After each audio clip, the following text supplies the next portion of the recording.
No pension, no career, no future. A grim reality behind the scenes of British TV and film industry. I'm going to read into this more from Sky News, you guys. Let's go.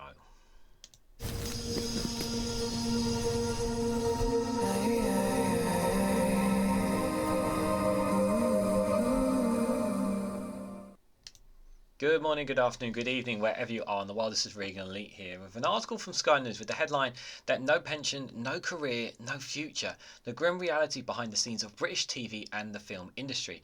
The new research conducted exclusively for Sky News by the Broadcasting Union, the BECTU, paints a bleak picture of what life is really like for ordinary workers within the British TV and film industry. Guys, just before I give my initial thoughts, if you can hit the like button and share across social media so others can be notified of this video.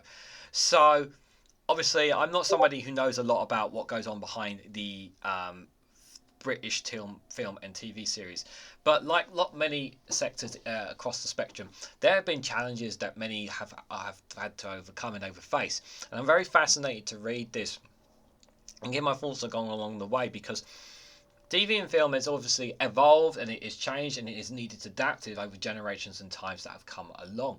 From the days of when it was first created with the black and white to colour and then 3D, and the growth of how it has changed and evolved.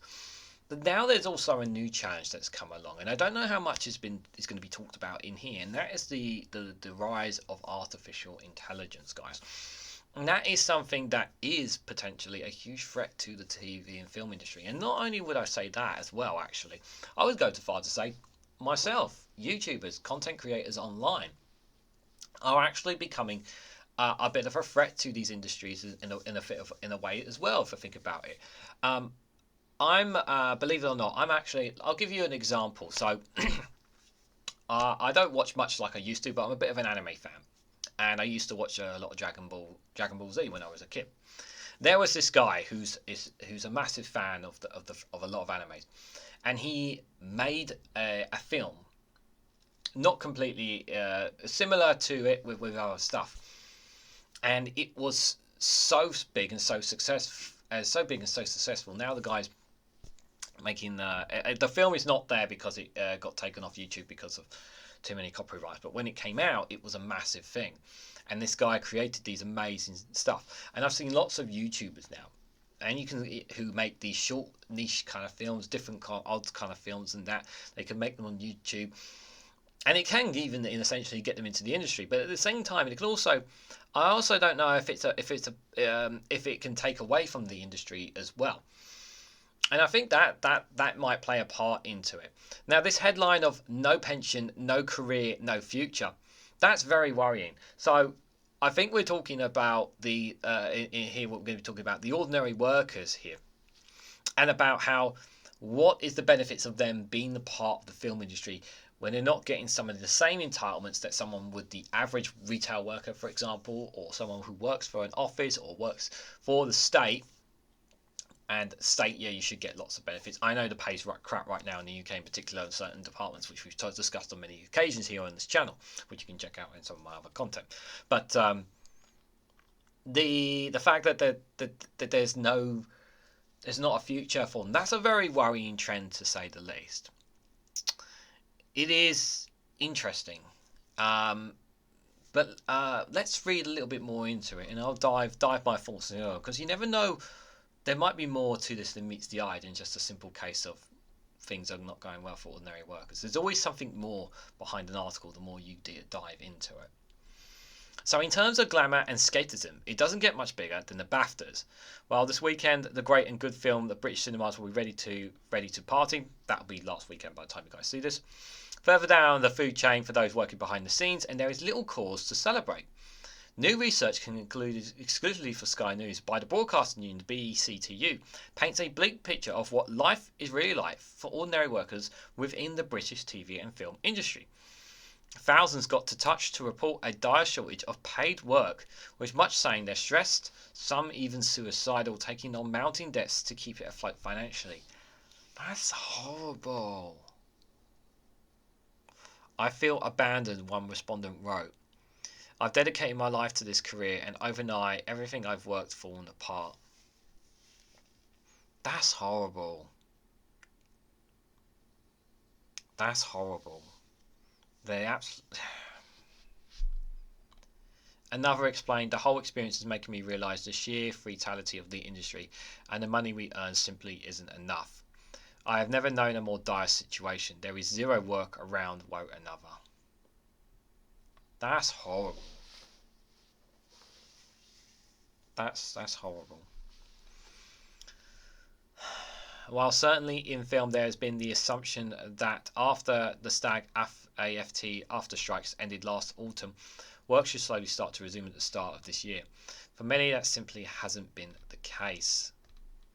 Yeah, they're just. You guys remember obviously the film strikes in America that happened, fighting for their rights, for their workers' rights.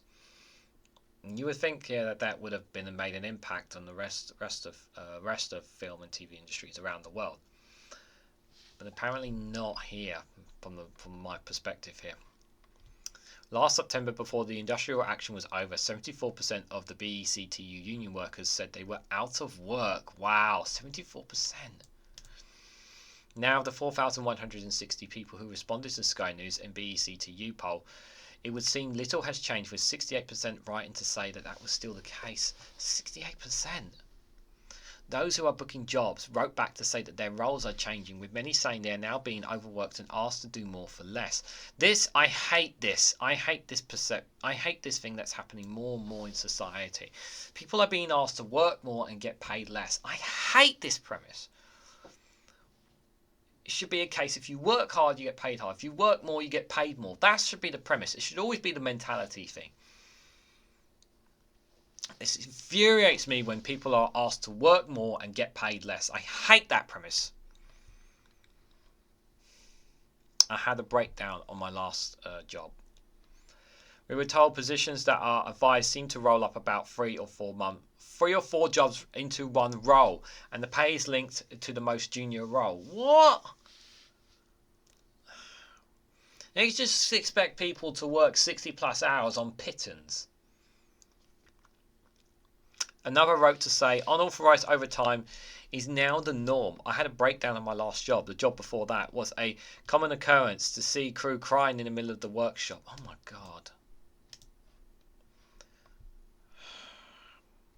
30% reported having had no work at all in the past 3 months, while 34% have had less than a month's worth of work since the US industrial action reached a settlement.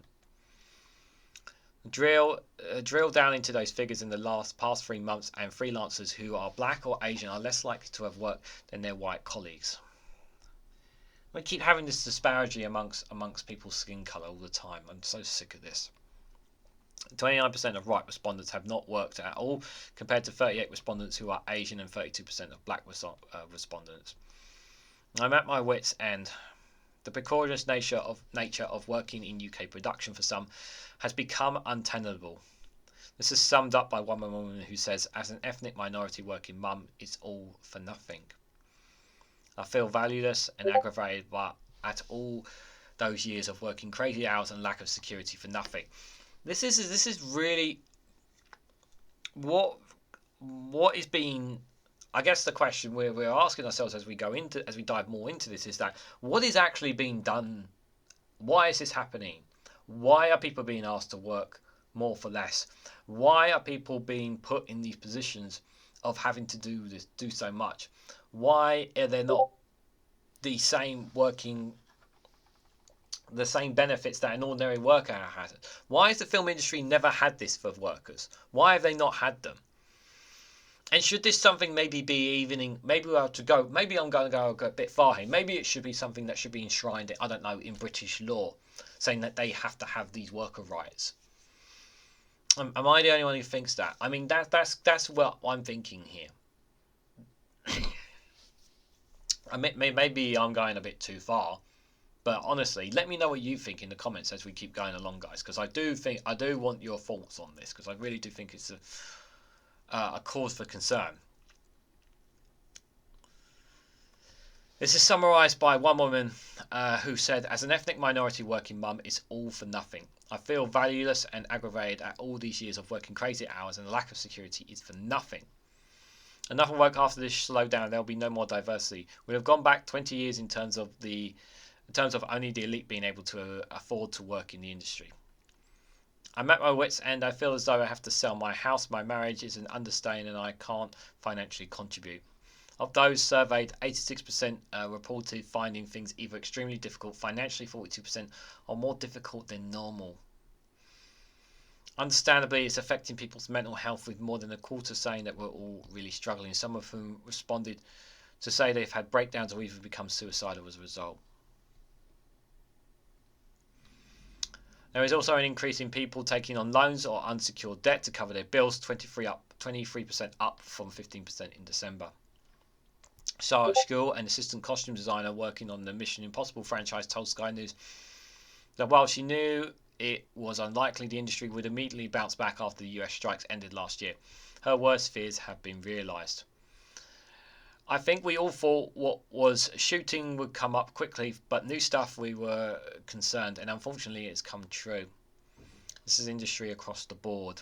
So the US strike seemingly masks much of a wider industrial slowdown, which is now experienced across the board in both film and TV, with television commissioning seemingly to tail off the industry experiences as its worst advertising downturn in 15 years. Wow, 15 years. And this is the thing I've said about how the impact of social media has really taken, there's a lot, a lot of people like who are subscribers and watch a lot of my content and come along in the live streams and stuff. Some of them don't watch any TV at all now. People still go, there are still some people, obviously, who still watch TV and still watch films and whatnot and all that kind of jazz. But I feel like the less and less people are doing that. There's a generation of kids as well now who like to watch video games, watch other people play video games on Twitch TV, for example. There's people who watch all sorts of content here on YouTube, as well as other social media platforms, who have TVs in their room but never switch them on to look what's on TV anymore, because they have the world at their fingertips just from the phone in their hands now. So it's people have changed, and I wonder now, where is this industry going as social media and the internet continues to expand and grow into the next generation? Because it is the older generation that people are looking at TV, and I don't think the younger generation are appealing as much to TV as they used to. But maybe that's just my perception. Until recently, unscripted projects, as they're known, were a reliable all-year-round source of employment, but now 65% of people who once worked in reality TV are now out of work. For over 2 decades, James Taylor has worked as a series producer in some of the biggest reality shows on TV, including BBC Strictly Come Dancing and ITV's Saturday Night Takeaway. See, I've got family members who are big fans of Strictly Come Dancing. And I remember, I don't watch much of ITV Saturday Night Takeaway, but whenever I have, it's very entertaining. It's very engaging. You get a lot of fan interaction, involvement, sort of stuff. So maybe I'm thinking too much into it, but shows like those two are very, very popular amongst still. I mean, even some younger audiences still do watch them, but there are some shows that are really dead in the mud, really. He told Sky News it's easy to see that the strikes in America are having a direct issue in the UK, whereas something is less quantifiable is the commissioning slowdown here in the UK. You can't really put your finger on that because the broadcasters aren't releasing stats on that and saying that we're commissioning fewer programs. Yeah, well, a lot of broadcasters, there is a lot of case now on channels where there's a lot of things on repeat as opposed to new programming, especially during the daytime. They put a lot of things on repeat. The economics within the industry are changing. All freelancers want to know is some information. If we know that there are going to be fewer programs made here in the UK going forward, people can look for a job elsewhere. Yeah, if there's not enough work, people need to know. There's no point people being here if there's no work. Instead, there's been sort of tantalising prospects that things will get back to normal in a few weeks or months, and so people are waiting. In the meantime, struggling to pay their bills and mortgages. More than a quarter, 26% of those surveyed reported really struggled with their mental health as a result of the drop-off of available work, with the number of respondents reportedly having had breakdowns or becoming suicidal as a result. no pension, no career, no future. As the head of the BECTU, Philippa Childs explained, it's a perfect storm. There are tens of thousands of people who work in this industry and they're facing a crisis. This is a real crisis for the industry. I think we all hoped 2023 was a bit of a blip, but unfortunately that hasn't proven to be the case. People are really getting very desperate. But they are if there's not the work for them. Not only does British TV and film industry generate billions of pounds for the economy, but it also employs tens of thousands of people, and a dream career and many skilled workers in this country have now become a nightmare. As one woman wrote, we're told that it's part of a risk of choosing this job, so if we're lucky to have. Yet what do we have to show for it? Nothing. No pension, no career, no future. It feels like redundancy without a severance package. I do think there needs to be something done. Honestly, I want to honestly say, if you are somebody who has worked in this industry, please let me know in the comment section down below. I think, thinking deeply about this, I do think that it is a difficult job, because you get part of a film or a TV crew set, and then once that job's done, what's next? What is the next thing, sort of thing. And it looks like that there's a lot of workers who are just kind of sitting around because there's not enough work for them from the looks of it. So is it just fully the blame on the film and TV industry for not producing enough content? Is it them not producing enough content? Is that the issue here? Is it a case that we're at a point now where we have too many workers and maybe we need to encourage some of them to go work elsewhere to find work in the industry? Or is it just a case of these are the times? It's the times now. It's less of it. I'm not 100% sure. I mean, it's a very stressful time as it was when we had the COVID-19 pandemic, but that was several years ago, a couple of years ago now, and it was hard to get the industry back up and running, I would say, because of the issues that they had to go through to try.